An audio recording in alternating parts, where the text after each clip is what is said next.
It's a heat wave right now. Santa Barbara outlawed heat waves in the 50s. So we're going to have problems come Monday. I think we need to bring in the posse to clean up this heat wave and stuff. Yeah, the meteorological police. I mean, it's like gets over 74 and I'm like, what? I thought we took care of this climate problem. It is not good for the tourist population. It is not good. So many times you share your temperature in the midwinter with me to make me jealous. Yesterday it was 63 here, Oh, you're killing me. Oh my God. and it Oh, did get all the way up to 67, oh my gosh. and the skies were clear blue. It Oh man. was it was one of those days that if you took a picture, it would on and put it up, people go, "Oh, that's fake." Yeah. And it was so gorgeous. I think it speaks to why we each made the choices to live where we live on a day Completely. like that. Even uh how many years later that you moved there, how many years later that I moved here, that we just celebrate that choice and just saying yes. Totally. He's Dewey Freeman. I'm Mark Sylvester. This is the Elder Council. And Dewey, I've been, And Dewey Freeman forgot to turn his lights on, so he's going to do that. oh, it's so much better now. See? Oh my gosh. Yeah, it's fantastic. So I've been thinking about innovation. I kind of always am thinking about innovation, but I'm also thinking of innovation and activism. And it's kind of going off what we talked about last week with disrupting homeostasis, which kind of Right. stuck with me all week long. And innovation, there's lots of different definitions for it, but it's changing the status quo, intentionally changing the Mm-hmm. status quo. And I don't know if you've heard of this, but there's this idea of horizons of innovation. Horizons of innovation? Yeah. So we have today, and the first horizon is where we have incremental innovation. So whatever it is that you're doing, we're going to incrementally change things. So we just have a new feature, a new something. We've made some incremental change. I think our audience could understand where they Mm-hmm. find in my kitchen, I fine tune a thing. I got a new knife rack yesterday, and that's incremental innovation. Got it. If we look beyond that, it's disruptive innovation. So actually, it's kind of like when you go and you clean out the garage and you or whatever your room is that you've put stuff in, and you go, I've got a better use here. It's a very pedestrian example, but the idea of really disrupting things to get to a new state. The the third horizon, so it's even farther out. And I would argue that people are afraid to even get to horizon two with disruptive because they're afraid of disruption. It's Mm-hmm. radical innovation. So an example of that is like fundamental breakthroughs. So Chat GPT, when that came out, that was a radical innovation, Right. changed everything. The iPhone was radical innovation at the time. And then the fourth horizon, which is way out there, is architectural innovation. So actually changing the architecture by which things get done. And there are lots of examples of this. And I thought that would be an interesting place for us to talk, because as elders, the people who are listening to the show may not be comfortable with innovation, may not be comfortable with change. We talked about it last week. Yet to get to the great gains that we want, you and I are still innovating all the time. You and I are doing that. And so I want people to see that that doesn't stop when you become an elder, and Totally. to intentionally think about how am I innovating in all spheres of my life, at a minimum to make incremental change. And I'll pause it with that, Well, Doctor. so let me, just in thinking about this, right at the beginning of when you began talking, you were talking about activism some. How do you see activism and innovation integrating? So activism is there are lots of ways to. I think we look at the social change movement right now. There's a lot of activists around Gaza and the war there. They're activists. They want change in policy, right? And so they don't want incremental change. They want actually disruptive change, the two-state solution. The architectural change would be the two-state solution. And that's the hardest one to get to. I think if we look at what's going on in the climate movement and look at some of the people, I'm going to have someone on my show in 2 weeks who's started a nonprofit when she was 16 by planting 30,000 trees in the UK. That's radically getting out and disrupting her whole life to say this is the thing I want to do. If we look at social justice and the DEI movement, that's going out saying we need to fundamentally change how we staff our organizations, how we have representation on boards, on governing bodies, in schools. A big report that came out this week is the impact that the repealing of affirmative action had on college hires or college students this last week that came out, or this current semester. So I see that the activists who are successful are innovating how they present their thoughts. Social media is a really good one, right? Just taking advantage of that and really owning that way of changing minds. So when you were talking about the different levels of innovation, what came to mind for me was we often talk about concentric circles. And it sounds a bit like that's what you were describing. Sure. What I'm also wondering about is when I think about activism, which actually you describe quite well, it's actually there's an underlying desire to change values. Yes. Yep. And what's interesting to me as I was thinking about this even before our show is when I think of that, one of the things I think of is, a change in values to create improvement. That's why you want to change them. Yes. Right. Now, how do you see, because this is, what about a change in values to, or the idea, and I'm not a proponent of this, I'm just throwing it out, a change in values that both creates innovation, but also of some sort of something, but a change in values that would, for instance, make somebody more money, but it would ruin the environment. And the value is money versus the environment, for instance. Yeah. And that's the value system of the person who's accepting the change, right? I'm going to do this because I'm going to make more money, which I would argue that would be a really good debate to have on why do we want to change this? There's a particular thing in place. And if we change that current thing in place, we can make more money.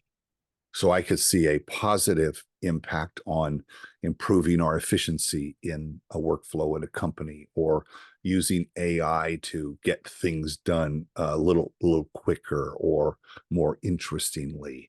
And so that's for continuous and never-ending improvement, as opposed to disrupting at where you're, here we go. I think this is it.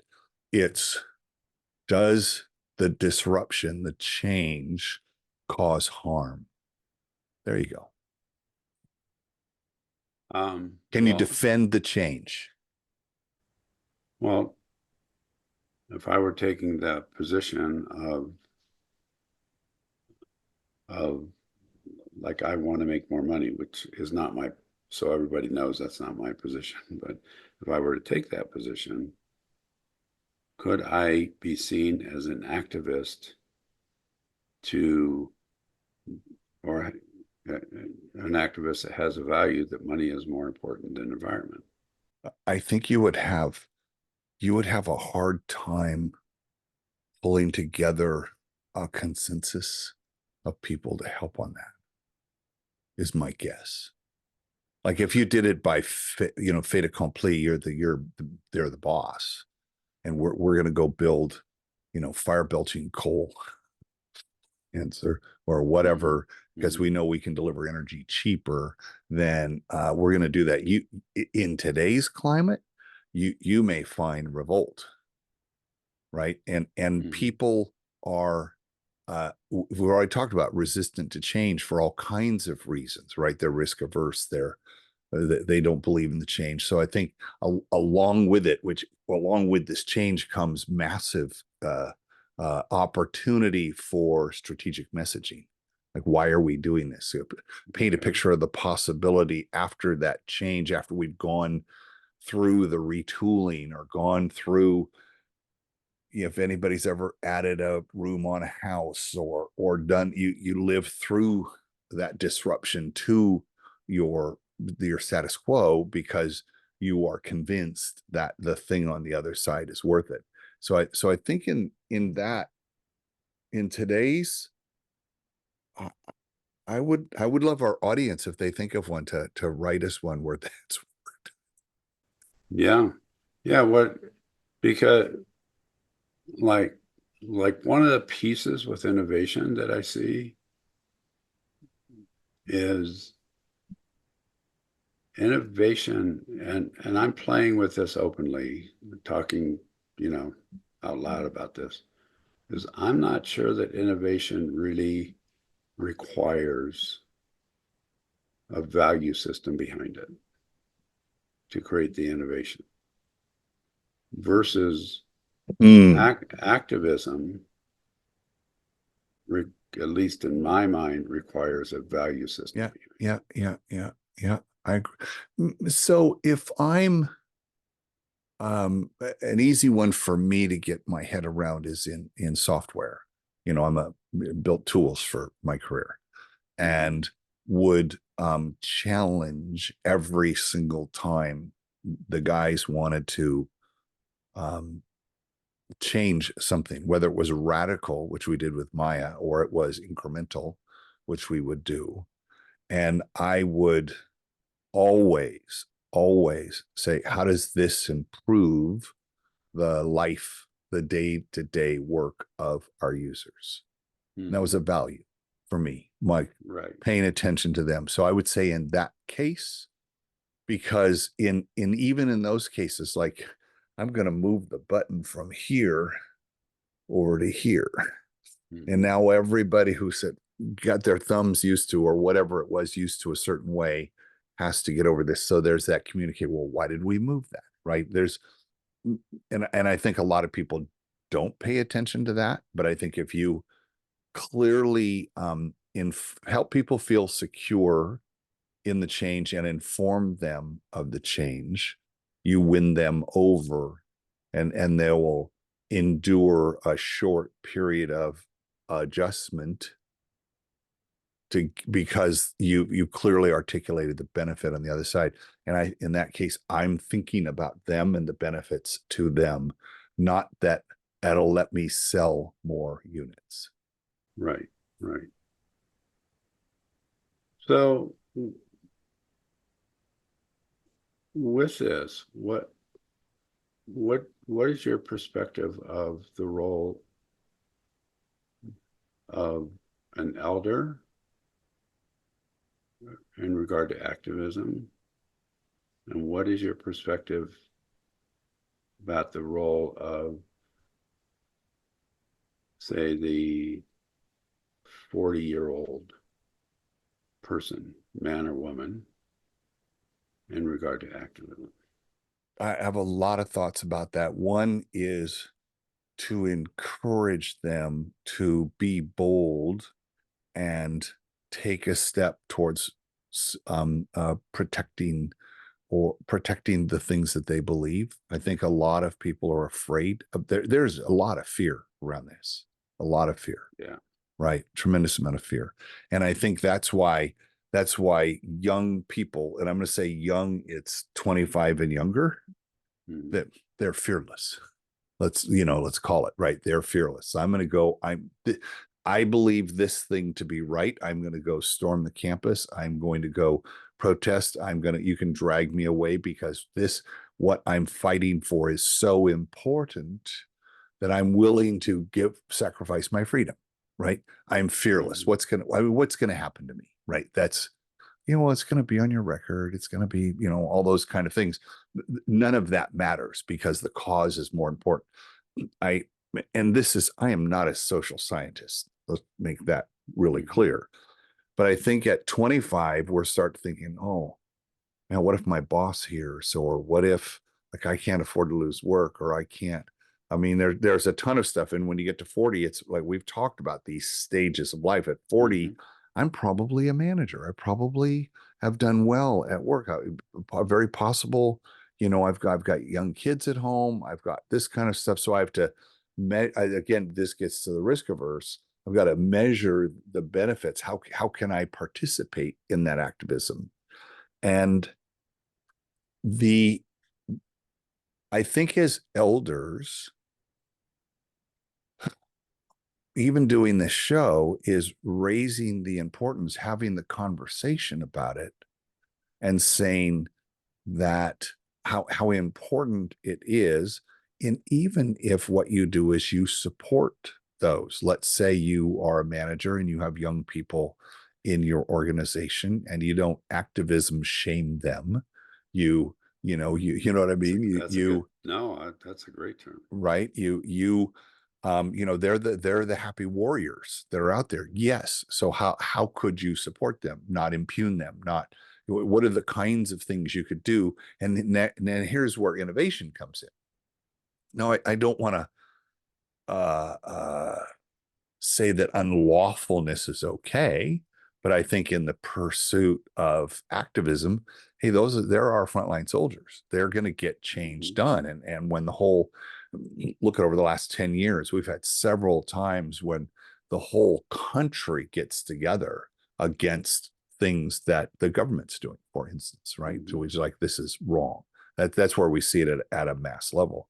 And I think as someone who's a leader, you could support that in one way. And that might take innovation. Like, well, how could we support them? Oh, I don't want to jeopardize my freedom. So now you may question my adherence to my values. Well, how strong are your values? And I could see that conversation with a 20-year-old get in my face, say, come on, boomer, let's go. Put your money where your mouth is. Fair enough. Fair enough. Well, one of the things I'm thinking about here, and especially in terms of,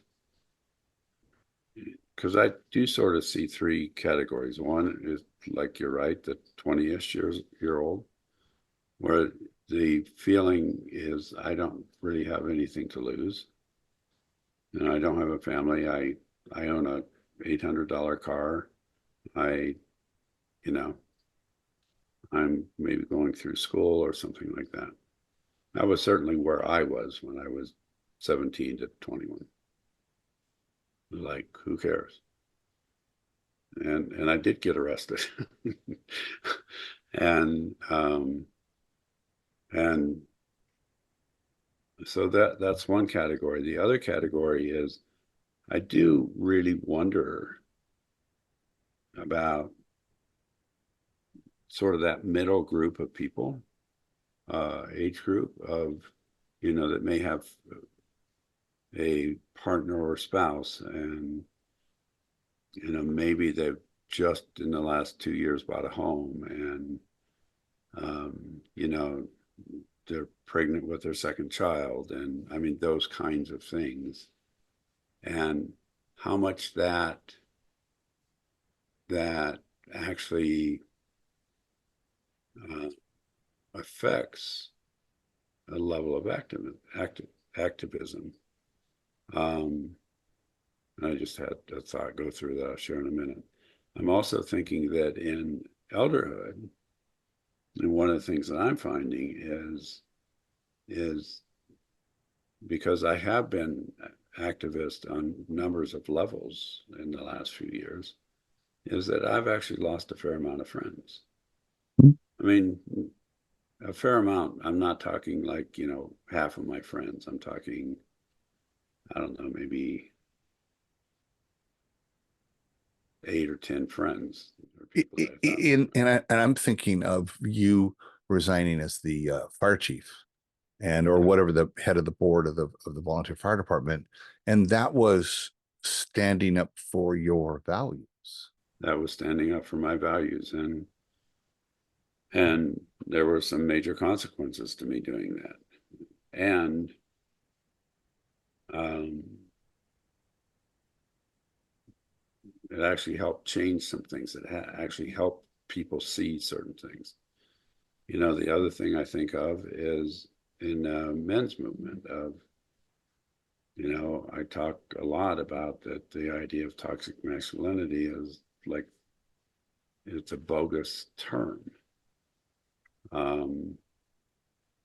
And is a very non-helpful term. And I literally had people get incredibly angry at me and Mm-hmm. not speak to me, like for now a year or two. So one of the things that I want to speak about here is the level of projection that somebody gets when they're an activist. And how The one, word I that think, came to mind was girding your loins to go into battle. yeah, yeah. And the, that there is a risk to activism. Yeah, There, inherently. yes, inherently. And I think there's also and the reason I'm saying that is well, two reasons. One is that there's a risk, but the other piece, and this is a really interesting piece to me, is people who I have spoken to, and a fair number of people fairly extensively. It's like when they're not being exhibiting some level of activism, their life has much less meaning. Mm. And they're shying away from being activists because of fear of loss. There's a great line in Hamilton that we've repeated a lot. And in fact, you even hear it you hear it now in politics. If you don't know what you stand for, what will you fall for? Mm. Talk about that a little bit more. That's pretty powerful. That's one of the, there's a lot about that play that I like. But if you if you're not going to stand for your values, like these things are important to me, and I will now what is stand for, like how far will you go before you cave? I mean, put the cuffs on me, officer.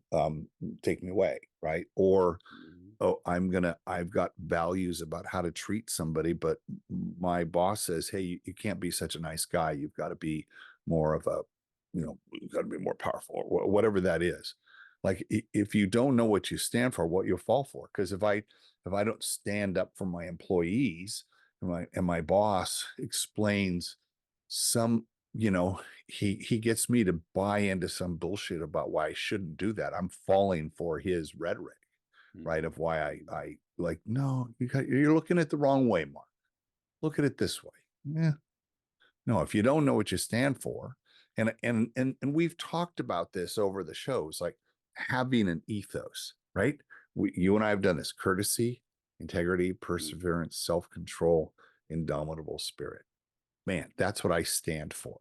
And Kimberly has full permission that if I'm not exhibiting that, she has full permission to say, hey, you know what? Not so courteous just now. Okay. Yeah. Yeah. Yeah. Call you out on Yeah. are you And living your values? and I think it's been my experience when I talk to people about values, it feels like it's a once in a long time conversation that they have. Okay, yeah, we'll talk about that, but it's not part of the everyday. And I think if it's part of the everyday, you're going to, if part of it is standing up for the marginalized communities, or it's standing up for people who don't have a chance. I mean, there's all kinds of things that can be important to you. And are there ways to take a stand and innovate? For me, it's running a TEDx podcast, right? So that I can give voice to these, empower voices and inspire change. That's what I'm trying to do. So is that activism? Probably not, but I do get some controversial conversations. So, well, and a plug for your podcast and your TEDx piece. For anyone who really wants to learn some stuff, go listen to Mark's interviews. They're amazing. One of the things that I see happening is the process of letting the ends justify the means. I see that happening now in our country a lot, where to get something that's important to them, they're willing to give up an incredible amount of integrity to get that one thing. Okay, so now we're talking about negotiating, right? I think this is a good example of that. I think, and this is treacherous territory, but the situation in Gaza is, that they both sides want something, and what are they willing to give up? Okay, well, and the things that you're willing to give up are really hard. Like, we're going to give 100 to 1 hostages. Like, we'll get a hostage and you'll get 100 out. I haven't understood that one. I don't understand that, but that's something that probably Blinken doesn't want to do. And I don't want to get political, but I mean, there's an example. Is he did his values change? No, he saw the greater good. Okay, we'll give that up. And that was a weighed thing. And those are hard. I mean, that's state level, country level hard stuff, right? I think most of us in our lives are not going to come up with those kinds of choices. Well, maybe or maybe not. What you're talking about, I think, is really important. Here's where since we're talking about Gaza, et cetera, this is where I get tripped up. I believe it was at October 7th or October 8th. 7th. We're coming up to a year when Hamas attacked Israeli people. Israel had the chance to have the entire world on their side. Yes. And for a minute they did. For a minute they did. And because of how they responded, they did not. Now it's a total mess. The same thing happened with us in 9/11. Yes. Chance to have the entire, we didn't have the chance. We did have the entire world on our side. And because of inept leadership, which is how I see what's going down in Israel, and narcissistic leadership, it turns into something that it never had to turn into.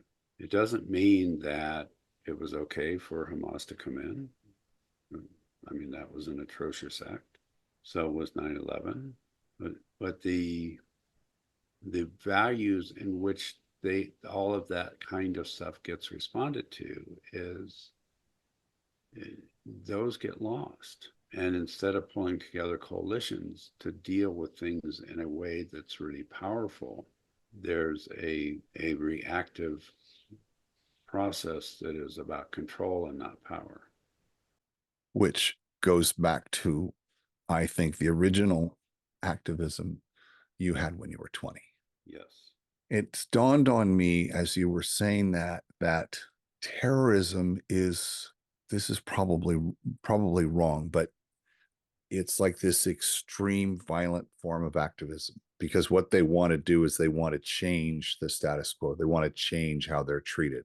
So I want to get the world's attention, and I'm going to do this awful thing to call attention to our cause. Because by being activists and protesting and doing the things that they've done for millennia, they've not gotten the change they wanted. So someone has the misguided, okay, well, let's inspire terror to be able to get to the change we want. I and I can, please, audience, go crazy, but I don't think they're doing it terror for terror's sake. It's terror to get to a state that they want because they feel frustrated. I may be completely wrong, but it kind of feels that way. No, I don't think that you're wrong at all. When we really look at this, the underlying lack of integrity is what, which is what creates a lot of the frustration, is doesn't get looked at. And speaking of concentric circles, I mean, not only is there a concentric circle around activism and around innovation, there are also concentric circles around the causes of the things that we actually need to be activist about. When we go into an activist process, we need to get really clear and really clean about our value system, really clear and really clean about the foundation of our value system versus the upper level processes of our value system. There is, that kind of gets back to the communication, the stories we tell, the stories we're told, the stories we tell ourselves. Mm-hmm. So the story I tell myself of why I'm outraged at a certain thing, the story I'm told of why I shouldn't be outraged about that thing, the story that people tell about, here's the problem with if this outrage continues, right? I think that there's, and I don't know that we are as good at communicators, or we get frustrated with our communication, which is why I think communication is at the heart of almost all of this, which is why I spend, my time trying to figure that out. So I think the story you tell yourself is, why does that upset me? Why am I so annoyed by that? Or why does that rub me the wrong way? And why does it cause me to want to do something to change that? And how can I affect change? That's a story you're telling yourself. And to your point, we said many, many episodes ago, is that story you're telling yourself true? Well, what's interesting about that is people believe that it's true without having the ability to step outside of themselves and take a bigger look at literally the bigger picture. One of the pieces, and what I'm really thinking about here is in teaching somebody to be an activist, for instance, which is what, or encouraging somebody to be an activist, the biggest piece that I see, and in many activist movements or activist processes, there's a lack of congruence. And that lack of congruence leads to lack of integrity, which diminishes and what we're really trying to get to. Because if we, and again, I'm not trying to jump into huge political things on one side or another. If we say that being attacked and killing innocent civilians is not okay, then we're a part of going and doing that in retaliation. Yeah, it's not okay ever. Right. And, you know, the same way if we are speaking of right to life, it's like right to life means right to life. If that's what somebody's saying, it's like right to life all the time. It's not right to life only in one certain circumstance, but it's okay then to go kill other people or do these other things. And so one of the pieces that I would highly, highly encourage, because we are encouraging people to be Yeah. activists and innovators, Stand up for your values. that the core value under every other value that you have is congruency. What a great